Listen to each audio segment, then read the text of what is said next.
Today we're checking out something new that I think a lot of you will like. Imagine a game that takes one of the best parts of MMOs, the dungeons, and cuts out the level grinding and fetch questing in order to get there and do them with your friends. This game is straight up dungeons, loot, squadding up, and building progression on your character. And that's exactly what Fellowship is all about. It's a brand new MODA game, which stands for Multiplayer Online Dungeon Adventure, and it's just launched into early access on Steam, already landing very positive reviews. As someone who's always enjoyed dungeons and raiding in my MMOs, when Arc Games asked to sponsor a video to check out Fellowship, we knew this was a good fit. And if you want to check it out for yourself, there will be a link down below as well. So let's start at the top, as you might be wondering, what is Fellowship?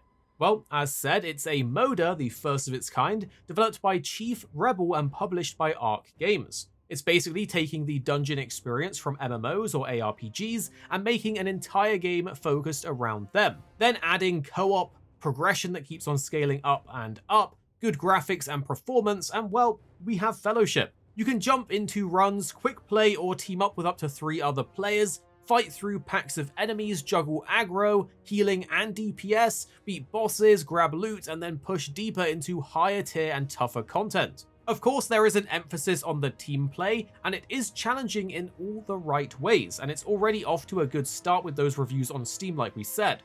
This is also just the early access launch, so expect things to be added over time and evolve over time with new content, new heroes that are coming in the future, but honestly for a first drop like this, it's already feeling solid. Now, like any dungeon crawler, a big part of it comes down to your party. And you may be pleased to hear that Fellowship focuses on keeping the classic Holy Trinity, with tanks, healers, and DPS heroes. Each of the heroes has their own difficulty ranking, so you know where best to start or to aspire to. These heroes are like your character classes with several options. Tanks are there to hold aggro, keep enemies off the rest of the team, and generally they're the backbone of the group, absorbing blows for the party. And to be honest, anyone playing a tank, kudos to you, it is an important role that is needed. You have Helena, the War Master, a great beginner choice with a sword and board playstyle, charges, taunts, and more to keep aggro. Then you have Mako, the Twin Soul. This is a more complex tank that uses martial arts, combo mechanics, and self-buffs to get that tanking job done. Then you have my personal favorite, the damage dealers, the DPS. They do, well, pretty much what it says on the tin, damage, with strong movesets designed around dishing out pain. They are an equally needed part of a group to make fights end quicker, but they are more common, so it might take longer to matchmake if you're playing a DPS. We have Rhyme, the Harbinger of Winter, with builder and spender mechanics great for focusing down single targets. Then we have Tariq, the Thunderlord, who excels in the front lines, channeling Fury and Storm into his melee hits. Then there's Mara, the Hungering Blade, more of a classic rogue with stealth, poison, and combo points to juggle. Alarian, the Sky Strider, is the newest and my personal pick and favorite out of the bunch. It's an awesome archer-style class with rapid shots, loads of AoEs, and powerful buffs. And finally for the DPS is Ardios, the Pyromancer. With fire-themed damage over time effects and the powerful Ember mechanic, you'll be bringing down foes quickly. But we can't forget about the all-important healers. No dungeon can really be done without them, as they keep everyone topped up and alive. Healers are so underrated and underappreciated. If you pick a healer, shout out to you, you are doing the work for the team. Sylvie is the daughter of the forest, and she focuses on nature-themed heals over time and pet management mechanics to both heal and attack. And then you have Vigor, the Light Shaper, a great starting point if you want to try healing out, with more familiar building and spending mechanics, area of effect heals, and overall just a great choice. So when it comes to choosing, you're not just picking a hero, you're basically picking your playstyle, and every one has its own role. If you've ever tanked a dungeon in any other games or healed your party in any other games, well, these characters should click for you. And when coupled with a tighter, more dungeon-focused gameplay loop, it just feels right if you're used to running dungeons or raids. Now let's talk about what you can get up to in-game, as there's a few different things. You have Quickplay that acts as a sort of bite-sized dungeon experience. They're generally shorter, often taking 5 to 10 minutes to complete, and they're designed for when you only have limited time or just want something a bit more straightforward without the hassle of forming a party and doing anything too hard. And in early access, there's a bunch of different maps available, so for your first several runs, you'll be experiencing something new, which is pretty nice. Then you've got the more proper dungeons in the Challenge League.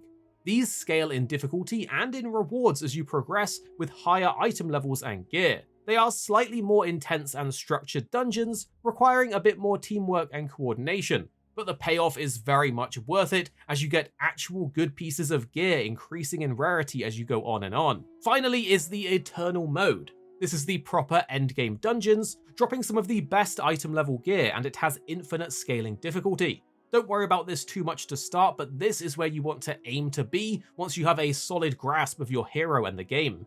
The idea between these types of runs is that you can jump in for a quick session with lighter rewards, or sit down properly with your group and bang out some challenge dungeons to actually increase your gear and get a bunch of other goodies. Now, of course, all of this would feel pointless without a good progression system, and Fellowship has a few layers in here as well. Each run will earn you resources, gold, or straight up gear. Quickplay gives you supplies and marks of Fellowship that you can trade with the Quartermaster Novak in the starting hub, and this allows you to get your first set of beginner gear. Then the challenge dungeons give you straight up better gear pieces like armor and weapons that boost your hero's eye level pretty well. The higher your eye level, the harder content you can do, so you're always looking for that next upgrade. It's impactful. Weapons also don't just give you stats, they come with their own abilities and traits that really mixes things up. Then you have the star map, which is basically like your skill tree. This is how you unlock new hero abilities, even things like your first mount and other rewards. This is more of a long-term progression system, so you'll be coming back here as you climb in power. Beyond that, there's a bunch of systems to upgrade your armor, socket gems in, re-roll things, and so on. It feels like it's got a ton of systems to really sink your teeth into and get stuck in with. Now, we've gone over some of the different things you can do, and at its core is the social side of the game, which I love because you can't do dungeons without teammates. The Stronghold is the hub area where all the players gather. You can form teams or just quick search and hang out here. Honestly, co-op is where the game comes into its own. Teaming up, making friends that you can regularly jump on and play with, dodging those boss mechanics together, clutch saving your team with a last second heal, and so on. These are the things that make it memorable. And there's even some goodies that Chief Rebel have hooked us all up with. There's Twitch drops going on right now from October 16th to November 6th, and the goodies include exclusive rewards like 3 armor skins and a very cool looking mount that I'm definitely going to be grabbing, and it's completely free. You just have to watch people playing the game with drops enabled. So that's Fellowship, a new moda that focuses on dungeon content, team play, and progression. It's out now in early access on Steam, and it's 10% off until October 23rd. So if you want to check it out for yourself, I'll drop a link down below, and do tell us, is this the kind of game that you'd pick up to run some dungeons with friends? Thanks for watching, drop a like below if we gave you the rundown, and we'll be back with more videos on your favorite games coming very, very soon. Here at Arix Gaming, we're 2 friends who love to play games. You have me, Paradise, as well as 26. Our goal is to keep the videos as concise as possible by cutting out any of the fluff and focusing on what really matters with high quality videos. So make sure you're subscribed down below for more videos on your favorite games coming very, very soon.